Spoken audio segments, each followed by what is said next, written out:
मेष राशि वाले बंधुओं, स्वागत है आप सभी का मेष मंथन भिंड यूट्यूब चैनल में। तो मेष राशि वालों, जरा ध्यान से सुनिए, क्योंकि सावन का महीना प्रारंभ हो चुका है और इस सावन के महीने में आपके जीवन की हर एक तकलीफ, दुख, समस्या, परेशानी दूर होने वाली है। बस आपको करनी है ये 3 बेहद महत्वपूर्ण कार्य। जी हाँ बंधुओं, हम आपको बताएंगे एक ऐसी क्रिया के बारे में जिससे आपका राहु, आपका शुक्र और शनि, ये 3 ग्रह पूरी तरह से अनुकूल हो जाएंगे, बिल्कुल आपको शुभ फल देने वाले हो जाएंगे। अब आप एक चीज याद रखिए, आपकी जन्म पत्री में या आपके जीवन की स्थिति में राहु चाहे शुभ हो, चाहे अशुभ हो, चाहे कैसा ही हो, लेकिन कहीं ना कहीं राहु की नेगेटिविटी तो जीवन में रहती ही है। आखिर यह कलयुग का समय है। आज के समय में घोर नकारात्मकता चारों तरफ व्याप्त है। ऐसे में राहु की नेगेटिविटी कभी ना कभी, कहीं ना कहीं आपको जरूर परेशान करती है और इसके प्रमाण हम आपको देंगे। तो ऐसे में आपको क्या करना है, इसे अपने अनुकूल जरूर बनाना है।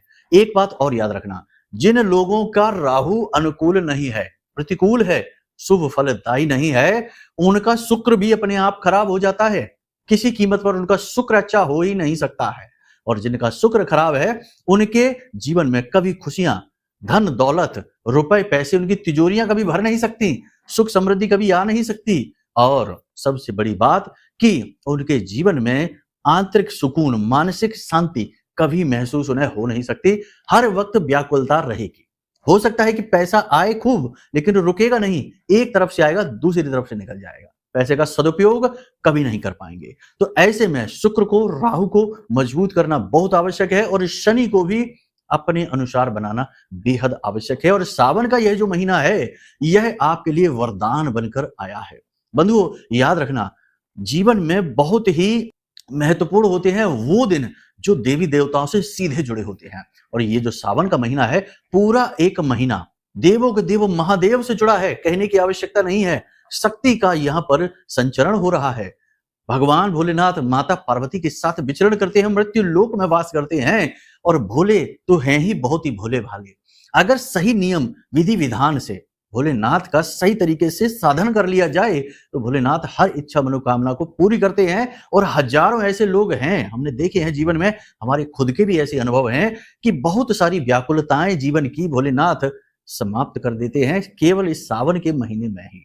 जी हाँ, तो ये जो समय और काल, सुनहरा समय आपके जीवन में आया है, इसे जाने मत देना। ध्यान से सुनना। पहले तो हम आपके जो नेगेटिव ग्रह हैं, नकारात्मक स्थितियां जीवन की हैं, ग्रहों की वजह से किसी भी ग्रह से आ रही हो, उसे पॉजिटिव बना देंगे एक क्रिया के माध्यम से। तो इसे करना है। दूसरा, हम आपको एक ऐसी गुप्त विधि बताएंगे जो शास्त्रों में तो है, परंतु लोग इसके विषय में बात नहीं करते हैं, क्योंकि इस विधि से भोलेनाथ बहुत जल्दी प्रसन्न होते हैं और लक्ष्मी माता तुरंत सिद्ध हो जाती हैं। जी हाँ, भगवान नारायण श्री हरि विष्णु के साथ माता लक्ष्मी स्वयं आपके घर में वास करने लगती हैं। लेकिन इस विधि को बताने में लोग हिचकते हैं। कारण इसका यह है कि एक तो अगर कोई व्यक्ति दूसरे को बताएगा तो उसकी विधि असफल हो जाएगी, क्योंकि ये चीज ऐसी होती है जो बताई नहीं जाती, गुप्त रखी जाती है।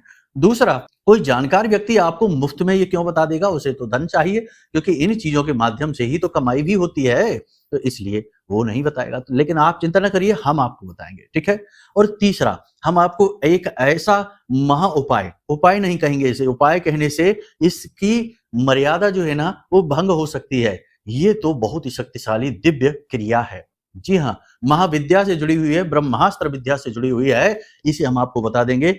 इसे यदि आपने पूरे सावन के महीने में लगातार दोहरा लिया, हम कहते हैं पूरा नहीं, अगर आधा महीना भी आपने कर लिया, तो आपके जीवन में फिर कभी भी असफलता नहीं आएगी, शत्रु नहीं आएंगे, पैसे का क्लेश और मानसिक प्रताड़नाएं नहीं आएंगी। कोई इस संसार में ऐसा बना ही नहीं जो आपको प्रताड़ित कर सके।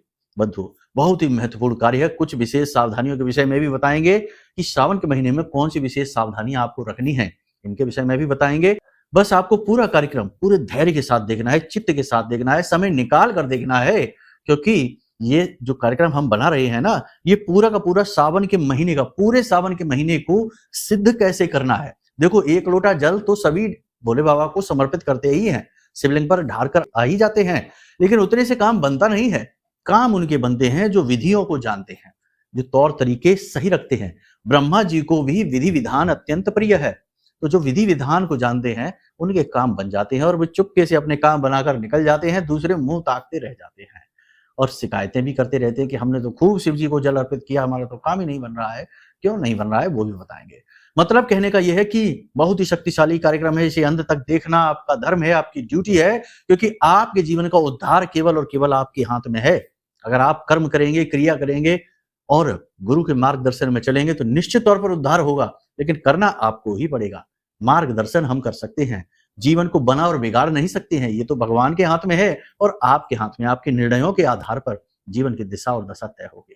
तो बस आपका कार्यक्रम को इसको अंत तक देखना है, बस इतना सा करके चीजें जो बताएं उन्हें अपने जीवन में उतार लेना है, काम हो जाएगा, ज्यादा कुछ करना ही नहीं है। तो चलिए बंधुओं, महामाई को याद करते हुए कमेंट बॉक्स में पूरे भक्ति भाव के साथ लिख डालिए जय मां भद्रकाली कृपा करो, और भोले बाबा को याद करते हुए हर हर महादेव ये भी अवश्य लिखिए, क्योंकि महादेव और माई दोनों की कृपा मिल जाए तो जीवन धन्य हो जाता है। फिर किसी की आवश्यकता ही नहीं, किसी की सहायता की आवश्यकता नहीं, जीवन अपने आप अपनी इस रफ्तार से दौड़ता है। ठीक है, तो चलिए बंधु, अब यदि भाव माई के लिए गहरा हो तो फिर से वही बात की अपने लिए लिख डालिए कि मैं भी माई के परिवार का हिस्सा हूं। ये बहुत ही महत्वपूर्ण क्रिया है। हम बार बार इस क्रिया को इसीलिए करवाते हैं क्योंकि जब आप एक ही क्रिया को बार बार बनाते हैं, करते हैं, तो एक लय बनती है, और ये जो लय बनती है ना, ये लय आपको उधर जोड़ती है, उस ब्रह्म से जोड़ती है, क्योंकि लय में ही तो भाव निहित होता है। आपने किसी संगीतज्ञ को वाद्य यंत्र बजाते देखा होगा या गाना गाते देखा होगा, तो कितना भाव विभोर हो जाता है शब्दों के वादन से ही, यंत्रों के वादन से ही। तो ये लय बहुत महत्वपूर्ण है। तो ये लय बनाने के लिए हम इसे बार बार आपसी क्रिया को करवाते हैं। ठीक है, यही से भाव उत्पन्न होंगे। खैर चलिए बंधु, अब ध्यान से सुनिए आपको क्या करना है। प्यारे मित्रों, हमारे अत्यंत प्रिय और परम पूज्य अमिताचार्य जी के पास माँ बगलामुखी और माँ भद्रकाली की साधनाओं का वर्षों का अनुभव है और माता रानी की इनके ऊपर पूर्ण कृपा और सिद्धि है। आचार्य जी ने अपने सटीक कुंडली विश्लेषण और श्रेष्ठतम उपायों के माध्यम से हजारों लोगों के जीवन को खुशियों से भरा है। आचार्य जी का कुंडली विश्लेषण और उपाय करवाने का तरीका इतना अद्भुत है कि जीवन के हर एक दुख और कष्ट का कारण जड़ से ही समाप्त हो जाता है। फिर समस्या चाहे जैसी भी हो, कर्जा बहुत बढ़ गया हो, व्यापार चल नहीं रहा हो, बीमारियों में आप बर्बाद हो चुके हो, रिश्तों में प्रेम समाप्त हो चुका हो, या फिर नौकरी ही ना मिल रही हो, विवाह में देरी होती हो, कैसी भी समस्या हो, इन समस्याओं का कारण क्या है, कौन सी महादशा परेशान कर रही है, कौन सा दोष लगा हुआ है, सब कुछ आचार्य जी इतना सटीक बताते हैं कि वर्षों वर्ष के दुख कुछ ही दिनों में समाप्त हो जाते हैं।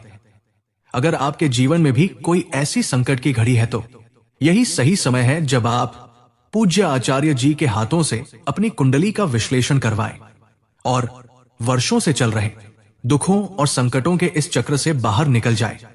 प्यारे मित्रों, अभी वीडियो में दिए गए नंबरों पर फोन करिए और अपनी कुंडली का श्रेष्ठतम आकलन करवा डालिए। जिंदगी बदलने का ये सबसे बड़ा मौका हाथ से मत जाने दीजिएगा। जय माई की, महामाई आपका कल्याण करे। सबसे पहला काम हमने पिछले कार्यक्रमों में भी ये बताया है, फिर से बताते हैं कि जैसे ही सावन का महीना प्रारंभ होता है, एक सबसे महत्वपूर्ण कार्य है जो आपको जरूर कर लेना चाहिए। इससे राहु आपका तुरंत पॉजिटिव हो जाएगा। जैसे ही राहु पॉजिटिव होगा, चीजें बदलनी शुरू हो जाएंगी। ठीक है, माइंड क्लियर हो जाएगा, चीजें समझ में आने लगेंगी, भले बुरे का सही ज्ञान, डिसीजन मेकिंग कैपेसिटी बढ़ जाएगी। और सबसे महत्वपूर्ण बात, ध्यान से सुनिए, सबसे महत्वपूर्ण बात कि आपके लिए निर्णय सही साबित होने लगेंगे। यही तो समस्या है, निर्णय ही गलत हो जाता है तो फिर जीवन में कैसे उद्धार हो, समस्या क्यों ना आए। लेकिन अब वो बाधा हटेगी। तो करना क्या है, ध्यान से सुनिए। आपको अपने वजन का दशांश कच्चा कोयला लेना है। ठीक है, दशांश कच्चा कोयला, जैसे कि मान लो आपका वजन 70 किलो है तो 7 किलो हो गया। यदि आपका वजन 90 किलो है तो 9 किलो हो गया, दशांश। ठीक है, 10वां हिस्सा कच्चा कोयला लेना है और इसे किसी भी थैले में, बोरे में भरना है और अपने सिर से एंटी क्लॉकवाइज 7 बार उसार लेना है। ठीक है, 7 बार। सावन का महीना प्रारंभ होते ही सबसे पहला यही काम आपको करना है। देखो, सारी विधि विधान बताएंगे, एक एक करके बताएंगे और बहुत सारी बातें आपको हम बताएंगे। कार्यक्रम को धैर्य से देखना, ठंडे दिमाग से रुकना है। यहाँ 2 मिनट वाला ज्ञान नहीं है कि झटपट से ज्ञान लिया और झटपट से कर लिया और कुछ भी नहीं हुआ। नहीं, यहाँ जो मिलेगा वो 100% काम करेगा। तो राहु को अनुकूल बनाने के लिए 7 बार उल्टा उसारा। अब किसी तेज बहती हुई जलधारा में, यानी नदी जो तेज बह रही है वहां जाना है और इस कोयले को उस नदी में उड़ेल देना है।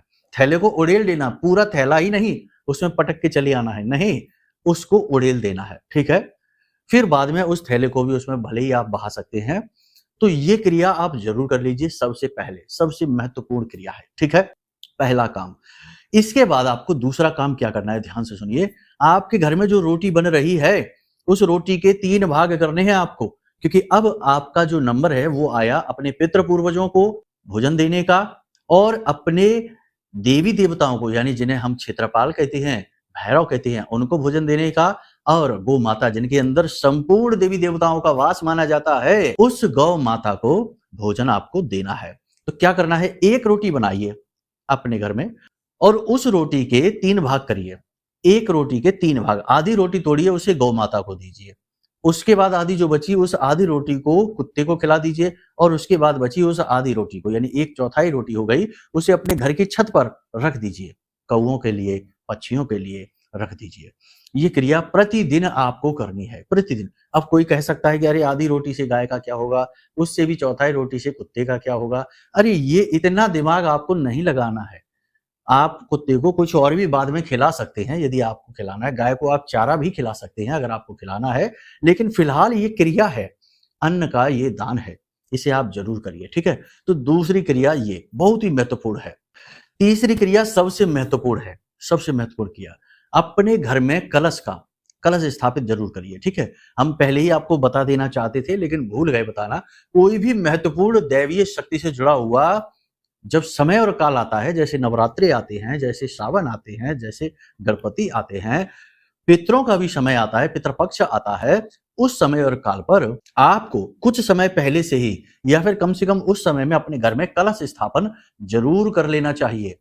कलश स्थापन केवल यही नहीं कि माता लक्ष्मी के लिए किया जा रहा है। देखो हम आपको बताएं कि माता लक्ष्मी ही भगवती हैं, माँ भगवती हैं जो अलग अलग रूपों में प्रकट होती हैं। ब्रह्मा जी के साथ माता सरस्वती बनकर, नारायण श्री हरि विष्णु के साथ माता लक्ष्मी बनकर और भोले बाबा के साथ माँ शक्ति बनकर प्रकट होती हैं। तो ये इनके ही अलग अलग रूप हैं, इनकी विराट रूप के अलग अलग छोटे छोटे अंश दृश्य मात्र हैं। तो आप ये कंफ्यूज ना होइए कि लक्ष्मी कलश की स्थापना की यहाँ क्या आवश्यकता है, नहीं, आप करिए, जरूर करिए। तो क्या करना है आपको, आप एक मिट्टी का पात्र लेकर आइए, छोटा सा कलश घड़ा जैसा, उसमें जल भरिए और उस जल में आप थोड़ी सी हल्दी मिला लीजिए, तुलसी मैया की जड़ से थोड़ी सी मिट्टी लेकर आइए, उस मिट्टी को मिला दीजिए और एक सिक्का उसमें डाल दीजिए, कोई भी एक सिक्का डाल दीजिए, ठीक है। उसके बाद उसमें एक इलायची डाल दीजिए। बस इतनी सामग्री आपको डालनी है, उसे ढक कर वहां रख दीजिए और उसके ऊपर पात्र जो रखेंगे अन्न उसमें डालकर रख दीजिए, यानी एक ढक्कन जैसा आता है उसके ऊपर आप अन्न रख दीजिए। अब आपको प्रतिदिन क्या करना है कि सुबह के समय, ठीक है, सुबह के समय आपको इस पात्र का जो अन्न है उसे एक जगह इकट्ठा कर लेना है, कोई थैली रख लीजिए, उसमें इकट्ठा कर लीजिए, फिर से नया भरेंगे। साथ ही आप जो कलश है उसके अंदर जो जल आपने भरा है उस जल को आप उठाकर अपने घर के दरवाजे, यानी उसका पात्र दूसरे पात्र में उसका जल ले लेंगे और अपने घर के दरवाजे पर, अपने घर की छत पर, अपने घर के जो शुभ स्थान है, घर का आंगन है, सभी कोनों में थोड़ा थोड़ा उस जल को सिंचित करेंगे। अपने स्नान करने वाले जल में भी इस जल को थोड़ा थोड़ा मिलाएंगे और घर के सभी लोगों के स्नान किए जाने वाले जल में इस जल को थोड़ा थोड़ा मिला लेंगे, ठीक है। फिर से इसमें नया जल भर देंगे, इसमें जो सिक्का है उसे पड़ा रहने देंगे। नया जल जब आप भरेंगे तो उसमें भी वही सारी सामग्री, यानी थोड़ी हल्दी, थोड़ा सा एक इलायची और थोड़ी सी माता तुलसी के जड़ के पास की थोड़ी सी मिट्टी। कभी कभी दिन यदि ऐसा पड़ जाए जैसे कि संडे वगैरह यानी रविवार वगैरह पड़ जाता है, जब तुलसी मैया को छूना निषेध होता है, तो आप उन्हें ना स्पर्श करें, उस दिन वो मिट्टी ना डालें। और यदि स्नान आदि आपने नहीं किया है तो भूल कर भी तुलसी मैया को छूना नहीं है, ठीक है। महिलाएं रजस्वला धर्म के समय तुलसी मैया को स्पर्श न करें और इस क्रिया को किसी अन्य व्यक्ति के, परिवार के किसी अन्य सदस्य के हाथों करवा सकते हैं, ठीक है। रात्रि के समय भी तुलसी, जैसे जो निषेध हैं उन क्रियाओं को न करें, तुलसी मैया को उस दिन स्पर्श न करें, ठीक है।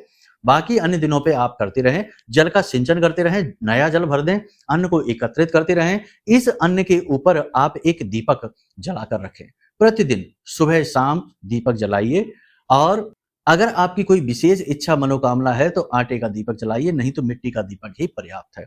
प्रतिदिन दीपक को बदलते रहना होगा। मिट्टी का दीपक आप जलाएंगे तो उस दीपक को उठाकर अलग कर देना है, निर्माल्य हो गया उसे आपको जल विसर्जित करना होगा, नया दीपक आपको रखना होगा। ठीक है, तो ये क्रिया आपको प्रतिदिन करनी है, बहुत ही शुभ क्रिया है। पहली चीज तो घर की सारी निगेटिविटी समाप्त हो जाएगी, दूसरी चीज माता लक्ष्मी की विशेष कृपा आपको प्राप्त होगी, और तीसरी चीज कि धन को लेकर कैसी भी बाधाएं हो, घर में अशांति हो, धन की वजह से विवाद बढ़ रहे हो, धन की वजह से लोग आपके पीछे पड़ गए हो, कर्जा बहुत अधिक बढ़ गया हो, सब समाप्त होने लग जाएगा। तो ये बहुत ही महत्वपूर्ण क्रिया है। अब हम आपको बताने जा रहे हैं कि पूरे सावन के महीने आपको भोलेनाथ को जल समर्पित करना है। तो जो जल आप समर्पित करेंगे उसमें आपको क्या करना है, देखिए स्टेप बाय स्टेप चीजें आपको हम बता रहे हैं, समझते चलेंगे तो बहुत महत्वपूर्ण है। ये सावन का महीना खाली नहीं जाएगा, इसमें आपको वो मिल जाएगा जो कि अब तक नहीं मिला होगा, क्योंकि भोले बाबा एक बार प्रसन्न हो गए ना तो बहुत कुछ कर सकते हैं। ठीक है, तो आप समझिए कि ये क्या है और किस तरह से आपको समझना है। तो आपको क्या करना है, ध्यान से सुनिए। प्रतिदिन भोलेनाथ को जब आप जल समर्पित करने जाएं, शिवलिंग पर जाएं, हो सके तो जल अपने घर से लेकर जाइए, लोटा अपने घर से लेकर जाइए।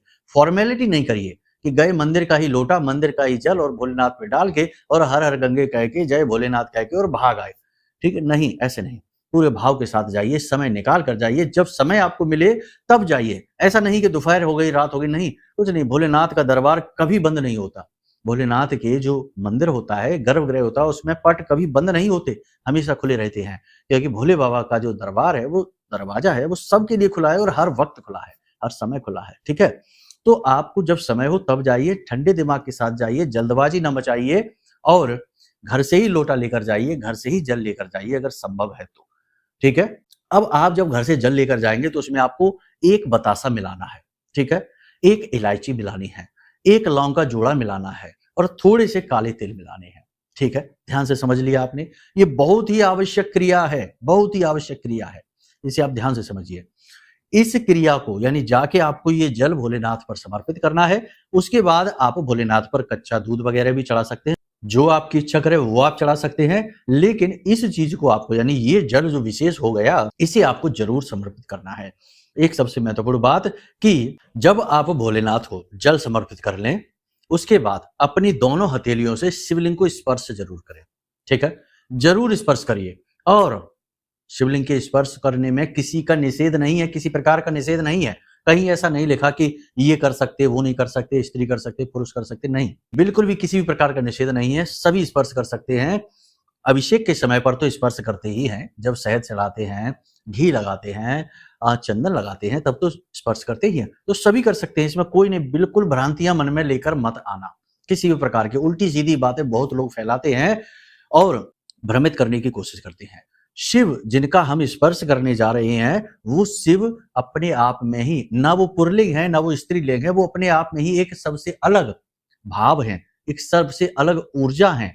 और जो शिवलिंग हम कहते हैं वह शिव तत्व का प्रतीक है, ना कि वह स्त्रीलिंग या पुरलिंग को दिखा रहा है। तो यहाँ पर हम ये जो बातें करते हैं, और भी बहुत सारी व्यभिचारी बातें होती हैं, हम तो कहना नहीं चाहते शिवलिंग के नाम पर, लेकिन हम ये बात कहना चाहते हैं कि आप भाव जोड़िए भोलेनाथ से। शिवलिंग को स्पर्श जब आप करें तो आप मन में इस प्रकार भाव लेकर आए कि शिव जो सबके पालनहार हैं, जो सबके संहारक हैं, दुखों के संहारक हैं, वे आपके गुरु हैं, आपके मालिक हैं, और आपके अंदर भी शिव तत्व कहीं ना कहीं विराजमान है ही।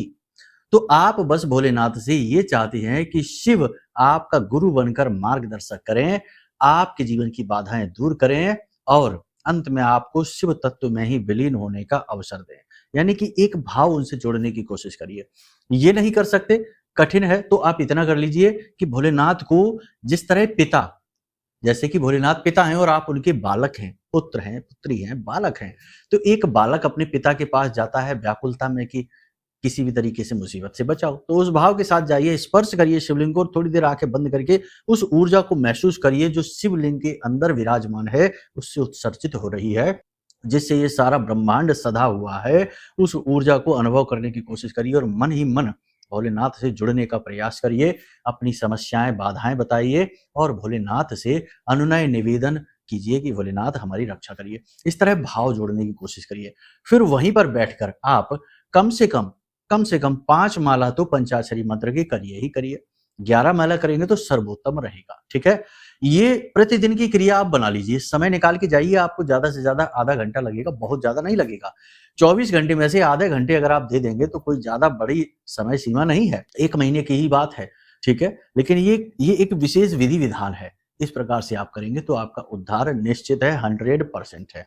अब सबसे बड़ी बात, जिन लोगों को जल्द से जल्द राहत चाहिए, क्योंकि कुछ लोग हैं जो कर्ज से बहुत ज़्यादा व्याकुल हैं, परेशान हैं, कुछ लोग हैं जो शत्रु बाधा से परेशान हैं, लोग उनके पीछे पड़े हैं, उन्हें परेशान करने में लगे हैं। कुछ लोग हैं जो अपनों में ही छिपे शत्रुओं से परेशान हैं, अपने ही उनके शत्रु बन बैठे हैं। यानी कि कोई ऐसी बड़ी समस्या जो आपको बहुत ज़्यादा परेशान कर रही है, तो उसके लिए माँ बगलामुखी की साधना कर लीजिए। कुछ विशेष बड़ी नहीं है साधना, बहुत छोटी-सी है, लेकिन ध्यान से सुनिए, आप कर पाएँगे, हमें विश्वास है। तो आपको करना क्या है, ध्यान से सुनिए कि रोज़ रात्रि के समय 9 बजे से 12 बजे के बीच कभी भी, क्योंकि शक्ति की साधना रात्रि में होती है। तो रोज़ रात्रि के समय आप अपने घर में माई की फोटो चौकी पर विराजमान करिए और माई के सामने पंचोपचार से पूजा करिए, प्रसाद, धूप, दीप, नैवेद्य आदि अर्पित करिए। उसके बाद कवच आपको हम देंगे, उस कवच का 7 बार पाठ करना है, ठीक है ना? 7 बार पाठ प्रतिदिन करना है। अब कोई कहेगा कि हमारे तो गुरु नहीं है, हम कैसे साधना करें? तो हम आपको बता तो रहे हैं। जब हम आपको बता रहे हैं तो इस नाते हम ही गुरु हो जाते हैं। जो मार्गदर्शन करता है वही तो गुरु होता है। मार्ग दिखाए वो गुरु है। दूसरा कि आप भोलेनाथ को अपना गुरु बना लीजिए। सबसे अच्छा सरल मार्ग है, जिसका कोई नहीं, उसका महाकाल है, ठीक है? भोले बाबा उसका है, उसका साथ निभाते हैं। तो आप जाइए भोलेनाथ को अपना गुरु बना लीजिए। उनसे कहिए कि हम माँ बगलामुखी की पूजा करना चाहते हैं। इस उद्देश्य के तहत आप हमारा साथ दीजिए और हमें इस मुसीबत से बाहर निकालिए, मार्गदर्शन करिए और आप हमारे गुरु बन जाइए, ठीक है? तो भोलेनाथ को गुरु बना लीजिए और इस साधना को शुरू करिए। 7 कवच पाठ प्रतिदिन आप करिए। आरती, चालीसा, एक-एक बार, एक आरती होगी, एक चालीसा हो गया, 7 बार कवच पाठ हो गया। कवच संस्कृत में है, थोड़ा कठिन है, 39 श्लोक हैं, हम आपको भेज देंगे, आप टेंशन ना लो। वीडियो में नंबर है, इस नंबर पर आप फ़ोन करिए, व्हाट्सएप करिए, हम आपको माई की फ़ोटो, माई का कवच, माई का आरती और माई का चालीसा पाठ, ये 4 चीज़ें आपको हम भेज देंगे, आपके व्हाट्सएप नंबर पर पीडीएफ और फ़ोटो के रूप में जाएगी। टेंशन की कोई बात नहीं, ठीक है? आपको हम मार्गदर्शन यानी कैसे करनी है ये साधना पूजा, इसके विषय में भी एक वीडियो भेज देंगे, जो आपको सब कुछ स्पष्ट तरीके से समझाया जाएगा उसमें। तो टेंशन नहीं, ये बिल्कुल मुफ्त में है, इसके पैसे नहीं लगेंगे, ठीक है? तो ये आपने अगर कर ली, तो ये बहुत ही सिद्ध साधना है। कवच पाठ बहुत ही शक्तिशाली है, इसे बाल का कवच कहते हैं और इसे भूत प्रेत पिशाच तो छोड़ो, किसी की दुर्बुद्धि तो छोड़ो, नकारात्मक विचार तो छोड़ो, ब्रह्मा विष्णु महेश भी इस कवच को भेद नहीं सकते हैं बिना माई की मर्जी के, ठीक है? तो इतना शक्तिशाली ये बाल का कवच आपके आसपास बनेगा, आपके ही नहीं, आपके पूरे परिवार की रक्षा करेगा और आपके जीवन को माई की भक्तिमय बना देगा, ठीक है? आपका उद्धार तो हो ही जाएगा, आपको इतना समय मिलेगा आगे चल के कि आप माई की भक्ति भरपूर कर सके, धन से टेंशन फ्री हो जाएंगे, मान सम्मान से टेंशन फ्री हो जाएंगे, दुनियादारी के झंझटों से मुक्त हो जाएंगे और माई की भक्ति में लीन होने लगेंगे। तो ये क्रिया आप कर सकते हैं। अब कुछ सावधानी पूरे सावन के महीने, देखो सबसे बड़ी सावधानी ये है कि अपनी शब्दों पर नियंत्रण रखना है। अनाप शनाप नहीं बोलना है, उल जलूल नहीं बोलना है, गाली गलौज नहीं करना है, कितना ही गुस्सा आए उसे पी जाना है, उस समय मौन रहना है, गलत प्रतिक्रियाएं लोगों को नहीं देनी है, किसी को भी किसी भी तरीके से प्रताड़ित नहीं करना है, खास तौर से महिलाओं के साथ कभी भी अभद्र व्यवहार ना करें और किसी को भी कमजोर नीचा ना समझे अपने से आगे, ठीक है? हमेशा पॉजिटिव रहें, अच्छे शब्दों का प्रयोग करें, मन को भी शुद्ध रखें, जैसा आप बोलेंगे वैसे ही विचार आपके मन के होने लगेंगे और जैसे आपके मन के विचार हैं वैसे ही जिंदगी में आपके सामने स्थितियां बनने लगेंगी, परिस्थितियां बनने लगेंगी। तो कहने का मतलब ये है कि पॉजिटिव रहना है, यही सबसे अच्छा और सबसे बड़ी सावधानी वाला विचार है। बाकी और भी बहुत सारी चीजें हम आगे आपको आने वाले कार्यक्रमों में बताएंगे। अब यदि कुंडली का विश्लेषण कराना चाहते हैं, विशेष तौर से बाधाओं से मुक्ति चाहते हैं, तो चिंता न करिए, अपनी कुंडली की डिटेल हमें भेज दीजिए, नंबर वीडियो में दिए गए हैं, इन नंबरों पर फोन करिए, व्हाट्सएप मैसेज करिए और अपनी कुंडली की डिटेल भेज दीजिए। आपकी डिटेल नहीं है तो आपके बेटा बेटी भाई बहन किसी की तो होगी, किसी के भी आधार पे आपकी कुंडली हम निकाल के आपको दे देंगे और आपकी कुंडली की बाधाएं, योग युतियां, नकारात्मकताएं और जो आपको बाधा कारक योग बने हुए हैं दोष हैं कुंडली के, उन्हें बताकर सटीक उपाय आपको दे देंगे। आपका उद्धार हो जाएगा माई की कृपा से। सावन का विशेष महीना है, अब तो भोलेनाथ की भी कृपा आपको मिलेगी। बिल्कुल टेंशन फ्री रहिए, ठीक है। कोई विशेष अनुष्ठान वगैरह है जब हम करेंगे तो पहले ही पूर्व सूचना आपको दे देंगे, चाहे तो आप उसमें भी शामिल हो सकते हैं। वैसे पूरे सावन के महीने हम रात में तो विशेष अनुष्ठान करते ही हैं, लेकिन आपको शामिल होने के लिए कोई विशेष तिथि समय अवश्य बताएंगे, उसमें आप शामिल हो सकते हैं, ठीक है। माई की आपके ऊपर कृपा बनी रहे। महादेव भोलेनाथ आपकी हमेशा रक्षा करें और आपके पालक बने, आपके गुरु बने, आपके संरक्षक बने, बस यही हम महामाई से कामना करते हैं। तो चलिए बंधु, आज के इस कार्यक्रम को यही विराम देते हैं। जो बातें बताई हैं उन बातों को भूलना नहीं है, जीवन में उतारना अवश्य है, तभी उद्धार होगा, ठीक है ना। कर्म आपको ही करना होगा। चलिए बंधु, हमेशा मुस्कुराते रहिए, सकारात्मक रहिए, महामाई पर आस्था और विश्वास बनाकर रखिए, क्योंकि आपका उद्धार तो वहीं से होना है। तो प्रेम से बोलिए जय माई की। हमारे प्रिय और परम पूज्य आचार्य जी ने अपनी साधनाओं के अनुभवों पर आधारित शक्तिशाली उपाय और क्रियाओं के माध्यम से हजारों लोगों के जीवन को पूरी तरह से बदला है। आचार्य जी के द्वारा बताया गया हर एक उपाय इतना सटीक और कारगर होता है कि जो भी इसे पूरे भाव के साथ कर लेता है उसे साक्षात महामाई की कृपा और आशीर्वाद प्राप्त हो जाती है। इसलिए निसंकोच इन उपायों को पूरे भाव के साथ करिए, आपका कल्याण होगा। जय माई की।